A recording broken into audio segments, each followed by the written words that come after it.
Now on Newsday TV, pipes burst at a Long Island motel, leaving more than 100 people displaced. Thanks for joining us. I'm Ken Buffa. We'll have more on that story in a moment, but first, all eyes are on the Garden City Hotel for the state's Republican convention. Nassau County Executive Bruce Blakeman is at the top of Republican ticket to unseat Governor Kathy Hochul. People aren't happy in New York State with Kathy Hochul's leadership. They're not happy with one-party rule. They're not happy with the fact that their children are moving out of this state and that they're going to have to visit their grandchildren in different states. We can make this state, once again, a state where our kids and our grandkids and our great-grandkids to come are going to want to raise their families. Blakeman tapped upstate Sheriff Todd Hood to be his lieutenant governor. Coming up in 2 minutes, we break down the challenges Blakeman faces in this race. And nurses at 2 New York City hospital systems have reached a deal to end a nearly month-long strike. The tentative 3-year agreement calls for a 12% pay raise for nurses at Montefiore and Mount Sinai hospitals. It also allows more than 10,000 nurses to keep their current health benefits. If the proposed deal is ratified in the coming days, nurses could return to work on Saturday. There's still no deal to end the nurse walkout at New York Presbyterian, though. And a Delphi University student accused of using artificial intelligence to write an essay has won a legal battle. The story is seen only in Newsday. Now, 20-year-old Orion Newby sued the school after he was accused of using AI to plagiarize a paper. A judge ordered the school to clear his record and drop the punishment it handed down to the student. Newby, who's now in his second year, says he's relieved his name is cleared.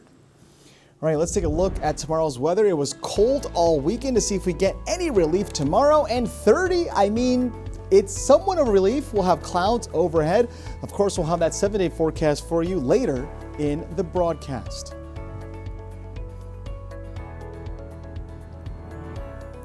And with that cold in mind, more than 100 people are displaced after a pipe burst in Bethpage Motel. Virginia Huey spoke to some of those affected. It just seemed like something from out of the apocalypse. Gina Brooks described the chaos inside the Extended Stay America Hotel in Bethpage after a pipe burst Sunday evening. A Town of Oyster Bay spokesperson said the extensive water damage compromised the electrical system. Residents said the building lost power around 5 p.m. When I walked in, pitch black dark, and all you saw was red strobe lights going off, and you could hear the sounds. I know it's pretty creepy. Police helped to evacuate at least 125 people from the long stay hotel. People just ran by our door and knocked and said, you gotta go. The building's not safe. The burst pipe happened during Sunday's deep freeze. Running water from the pipe could be seen draining into the road over chunks of ice. You can see icicles hanging from several of the windowsills. They throw all those out in the cold. 79-year-old Bessie Brooks was one of the evacuees. She said she and her family were staying at the hotel after asbestos and mold were found in the walls of her home in Hempstead. It's a scary thing because we ain't never seen that happen like this at a motel. The residents were transported by bus to the Extended Stay America here in Melville. Many didn't have time to gather their belongings, including food and medicine. Still no answers to getting inside to get my mother's belongings. The Brooks family returned to the Bethpage Hotel Monday morning, but the doors were locked and plastered with do not occupy notices from the town. Everybody's upset because we don't know what's going on. Newsday called and emailed Extended Stay America about the incident. We're waiting to hear back. To me, it's bizarre, and it's a little bit irresponsible, because how do you not take responsibility for what's happening and then no answers? For Newsday TV, I'm Virginia Huey. Republicans are set to nominate their candidates for this coming election. The convention is being held here on Long Island in Garden City. At the top of the ticket is Nassau County Executive Bruce Blakeman.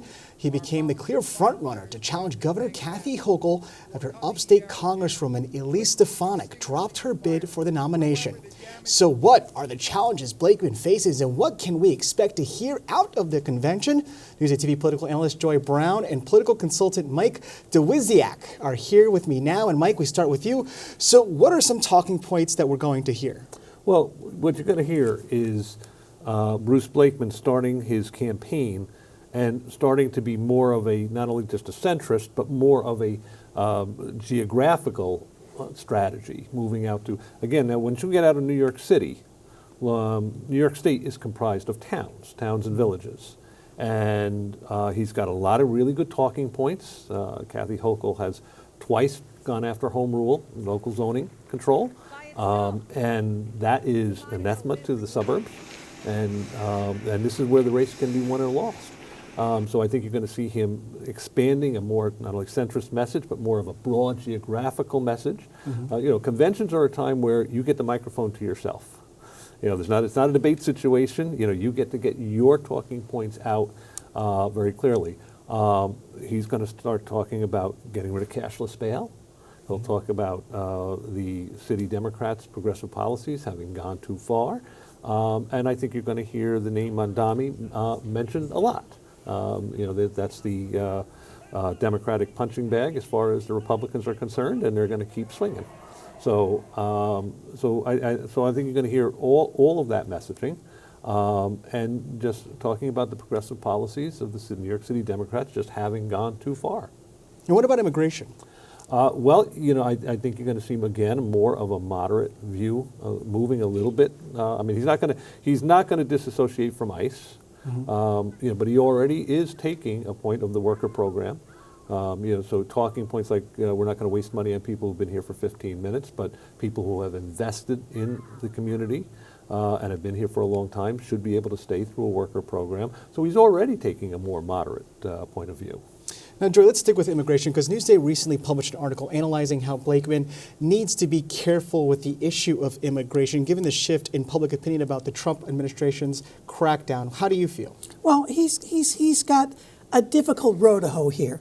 He's not backing away from supporting or having the county support what ICE is doing, but we are, as Mike mentioned, hearing some moderation in what he's talking about. The biggest one I hear is when he's saying that some people who are here illegally should be able to stay. Those who have been here for a while, those who are contributing. He has also talked about a workers program, but he's been talking about a workers program for years.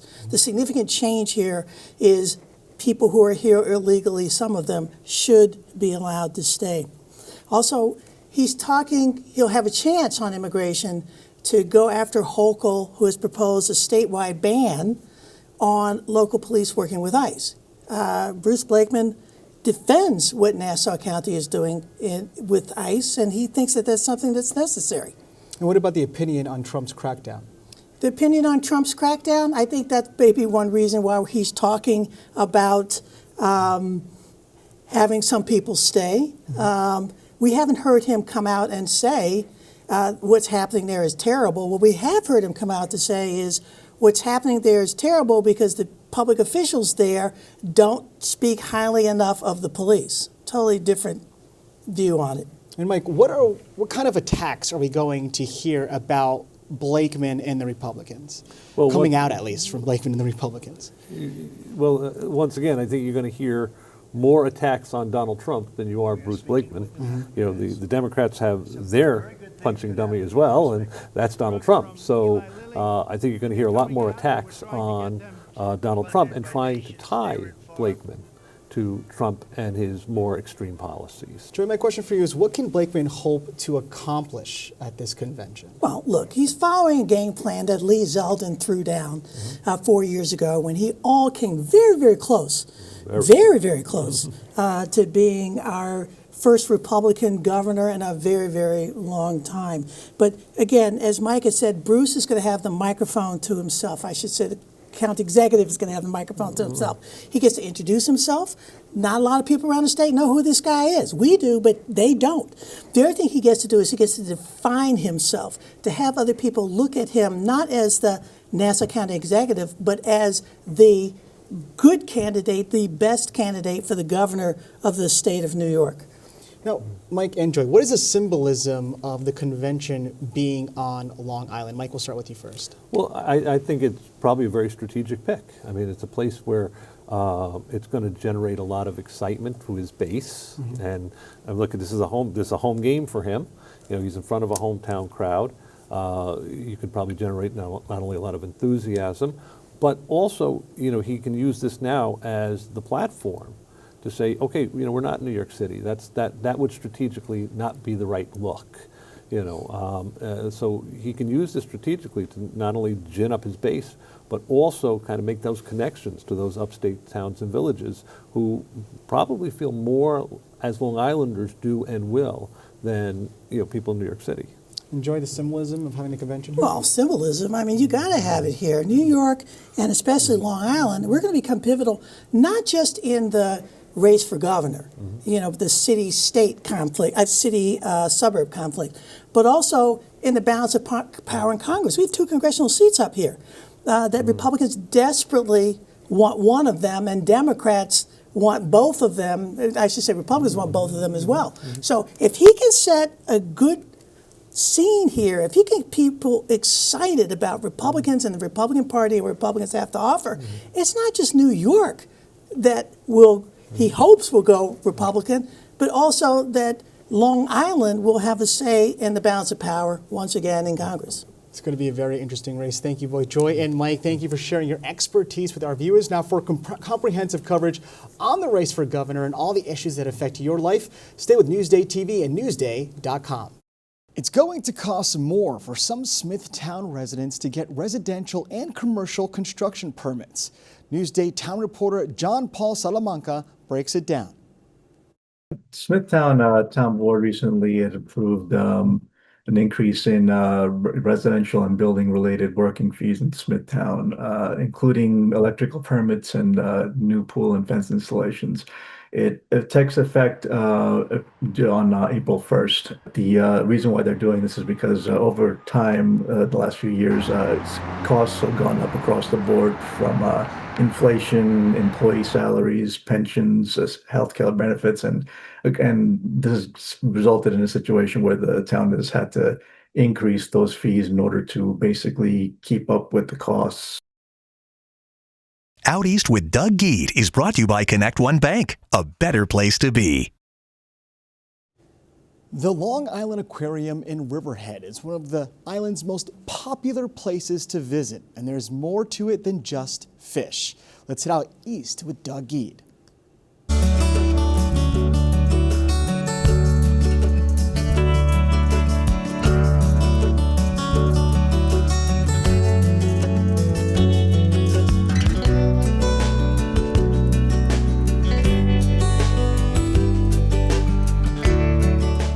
These are 2 of the original sharks that were part of this exhibit when it opened more than 25 years ago.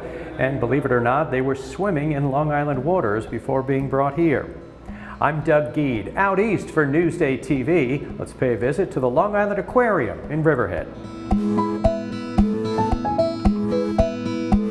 From the playful to the curious to the bizarre looking, the animals at the Long Island Aquarium have attracted hundreds of thousands of visitors from across Long Island and literally the world.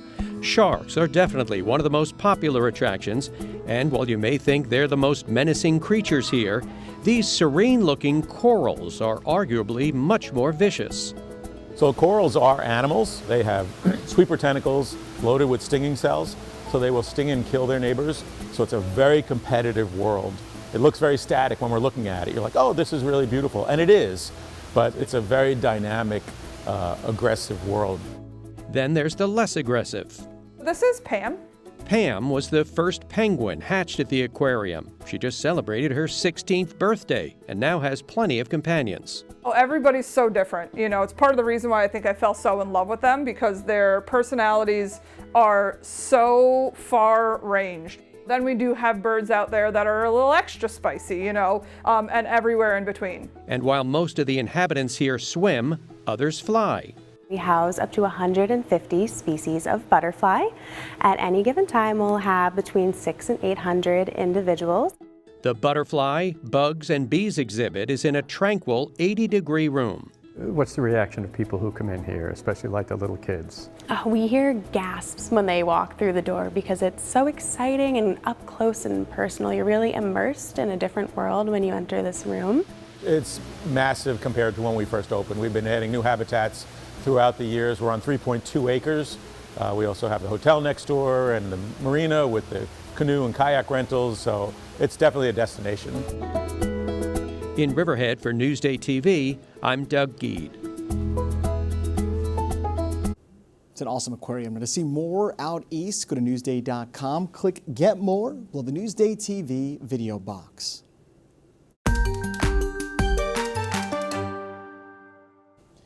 Only in Newsday, Long Island is used to dealing with massive winter storms, and Newsday has been documenting them all. Macy Eglin shows us in this week's Picture This.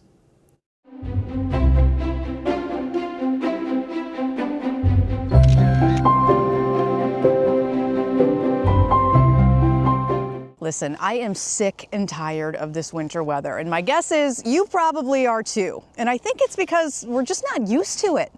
Newsday has been documenting our snowstorms for decades. The last really significant snow we've seen was in 2016, 29 inches reported in Hicksville and 26 in Comac. At one point, it was coming down at 6 inches an hour in some spots.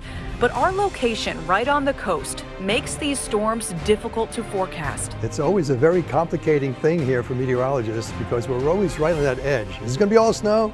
Is it going to be snow changing to rain or sleet?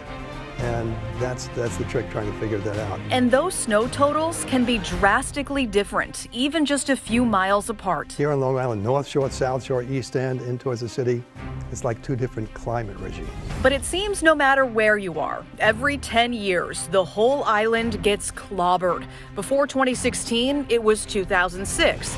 And 1996, when a typical coastal snowstorm dumped over 2 feet of snow. Paralyzing the island for a couple of days. People were stranded on some of the highways.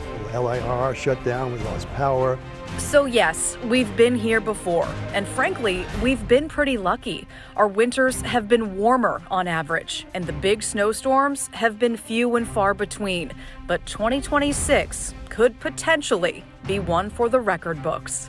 We've been fortunate, and perhaps our luck is running out, at least for the short term, because February is usually our snowiest month. Keep that snow shovel handy. Seriously? Ugh. Reporting for Newsday TV. I am so sick of this snow. I'm Macy Eglin. Legend has it she's still shoveling. And to see more, a picture this, go to Newsday.com. Click Get More below the Newsday TV video box.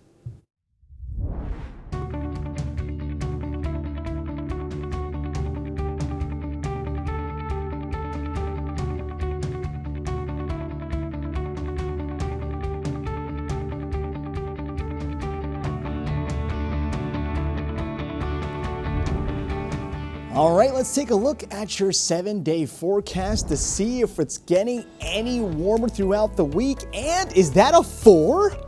Wednesday, 40 degrees. Look at this. This is way more promising than what we dealt with over the weekend.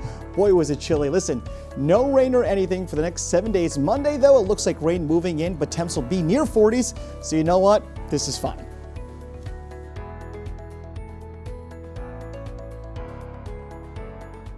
Long Island weather is brought to you by PTRC.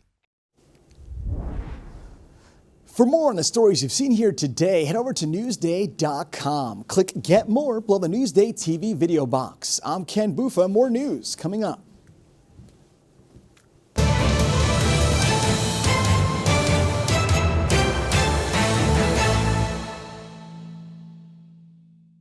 Newsday investigates the story of 2 brothers brought to the U.S. as children who were deported by ICE last May with no criminal record. From Long Island to El Salvador, desperate to return to their American lives. Deported, now available at Newsday.com.